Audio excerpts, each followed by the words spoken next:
ये कहानी है एक ऐसे शख्स की जिसने लोगों को हंसना सिखाया। शारीरिक और मानसिक रूप से कमजोर होने के बावजूद भी उसने लोगों के दिलों में जगह बनाई और दुनिया को ये सिखाया कि खुश रहने के लिए और कामयाबी के लिए शरीर का स्वास्थ्य होने से ज्यादा मानसिक रूप से स्वास्थ्य और खुश रहना जरूरी है। सिलजी का जन्म 10 सितंबर 1890 अमेरिका में हुआ।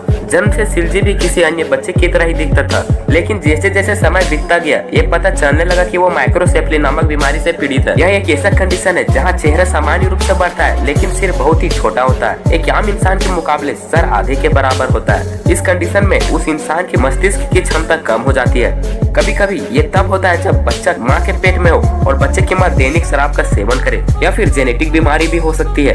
और सबसे दुख की बात यह है कि इसका कोई भी इलाज नहीं है। सिलजी का जन्म एक अमीर परिवार में हुआ था। उसकी एक बहन थी जिसका नाम अथिला था। वो भी इस माइक्रोसेफली से पीड़ित थी। अजीब से दिखने वाले इन दोनों बच्चों के कारण इनके माता पिता को इन बच्चों पर शर्म आती थी और वे इन्हें समाज से छिपा कर रखते थे। वो डरते थे कि लोग मजाक बनाने लगेंगे। इसी डर की वजह से इन दोनों मासूम बच्चों को ड्रीमलैंड सर्कस शहर में भेज दिया। जहाँ इन बच्चों को प्यार की जरूरत थी वहाँ वो एक सर्कस का हिस्सा बन गए थे। इन दोनों बच्चों की जिंदगी की यहीं से शुरुआत हुई। सिलजी एक युवा होते हुए भी उसका दिमाग एक छोटे बच्चे के जैसा था।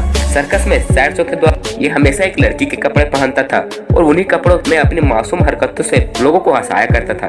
धीरे धीरे वो अपनी मासूमियत से अपने केयर टेकर और सभी का चहीता बन गया था। सिलजी इस सर्कस से इतना पॉपुलर हुआ कि उसे हॉलीवुड मूवी के भी ऑफर आने लगे। उसके बाद सिलजी ने कई सारे फिल्मों में काम किया।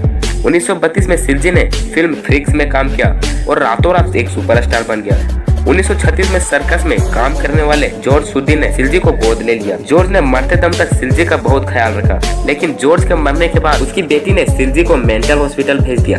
सिलजी 3 साल तक मेंटल हॉस्पिटल में रहा और वहाँ वो हमेशा अपने सर्कस के प्रदर्शन को याद करता और खुश होता। मेंटल हॉस्पिटल में सिलजी का ठीक से केयर न होने की वजह से उसको तबीयत खराब होने लगा। इसलिए उसके जान पहचान वाले उसके सर्कस के जादूगर दोस्त ने मेंटल हॉस्पिटल से गुजारिश की कि उसका ठीक से ख्याल रखने के लिए उसे आधिकारिक रूप से सौंप दिया जाए। और सौभाग्य से अस्पताल वालों ने उसके दोस्त की बात मान ली और फिर से सिलजी ने दूसरे सर्कस में काम करना शुरू कर दिया। और फिर कुछ सालों बाद सिलजी का रिटायरमेंट हुआ और रिटायरमेंट वाले दिन उसने लोगों को बहुत मनोरंजन किया। सिलजी के माइक्रोसेफली बीमारी के कारण उसका दिमाग हड्डियों का पूर्ण विकास नहीं हो पाया। इस बीमारी के कारण उसे कई बार मिर्गी के दौरे भी आते थे। उसकी ये बीमारी इतनी बढ़ गई थी कि उसे बाद में देखने और सुनने में भी दिक्कत होने लगा और फिर 1971 में 70 साल की उम्र में इस दुनिया को अलविदा कहकर चला गया। सिलजी को किसी अनजान कब्र के नीचे दफना दिया गया, परंतु 2007 में सिलजी के एक प्रशंसक ने कहा कि सिलजी को रिस्पेक्टेड पत्थर के नीचे दफनाया जाना चाहिए ताकि लोग उसे हमेशा याद रख सके। दोस्तों, सिलजी शारीरिक रूप से अधिक सक्षम भले ही न हो परंतु कमजोर नहीं था। माता पिता के शरण में ना रहते हुए भी उसने कभी हार नहीं मानी